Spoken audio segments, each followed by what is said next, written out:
सुन रहे हैं सुनो साथिया। अंग देश के एक गांव में एक धनी ब्राह्मण रहता था। उसके 3 पुत्र थे। एक बार ब्राह्मण को यज्ञ करने की लगी। उसने सोचा मैं यज्ञ करता हूं, पर उसको उस यज्ञ के लिए एक कछुए की जरूरत हुई। उसने तीनों भाइयों को कछुआ लाने को कहा। वे तीनों समुद्र के पास पहुंचे। वहां उन्हें एक कछुआ मिल गया।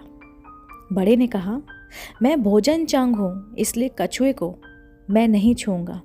मझला बोला, मैं तो नारी चंग हूं, मैं नहीं छू सकता कछुआ। इससे छोटा वाला बोला, मैं तो शैया चंग हूं, मैं तो इसको ले ही नहीं जाऊंगा। वे तीनों इस बात पर बहस करने लगे कि कौन बढ़कर वो कछुओं को लेकर आएगा। जब वे आपस में इसका फैसला ना कर सके तो राजा के पास पहुंचे। राजा ने कहा, आप लोग रुके, मैं तीनों की अलग अलग जांच करूंगा।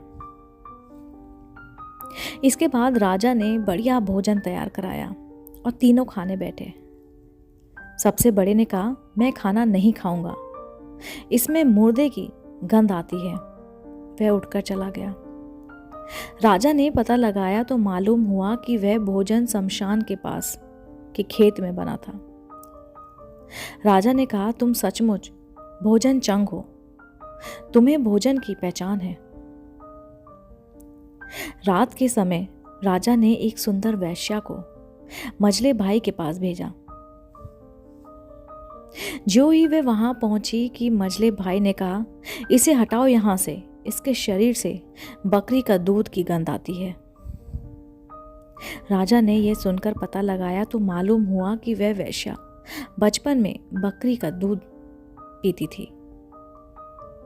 राजा बड़ा ही खुश हुआ और बोला, तुम सचमुच नारी चंग हो।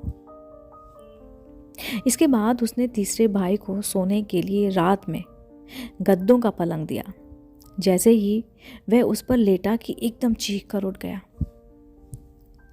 लोगों ने देखा उसकी पीठ पर एक लाल रेखा खिंची थी। राजा को खबर मिली तो उसने बिछौने को दिखवाया। 7 गद्दों के नीचे उसमें एक बाल निकला। उसी से उसकी बाल से ही उसके पीठ पर वो लाल लकीर बन गई थी। राजा को बड़ा ही अचरज हुआ। उसने तीनों को 1-1 लाख अशर्फियां दी। अब वे तीनों कछुए को ले जाना भूल गए, वहीं आनंद से रहने लगे। इतना कहकर बेताल बोला, हे राजन, तुम बताओ उन तीनों में से बढ़कर कौन था? राजा ने कहा, मेरे विचार से सबसे बड़ा शयाचंग था, क्योंकि उसकी पीठ पर बाल का निशान दिखाई दिया और ढूंढने पर बिस्तर में बाल भी पाया गया। बाकी 2 के बारे में तो ये कहा जा सकता है कि उन्होंने किसी से पूछकर जान लिया होगा। इतना सुनते ही बेताल फिर से दौड़कर पेड़ पर चढ़ गया।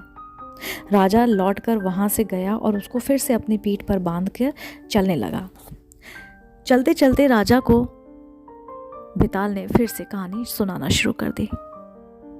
दोस्तों, इस कहानी का मैं अगला भाग ज़रूर इस चैनल पर प्रस्तुत करूंगी। अगर आपको ये कहानी पसंद आई हो तो मेरे चैनल सुनो साथिया को सब्सक्राइब ज़रूर करें, ताकि मेरे द्वारा अपलोड की गई हुई कहानी आपको सबसे पहले देखने को मिले। मिलती हूँ मैं जल्दी, तब तक के लिए नमस्कार।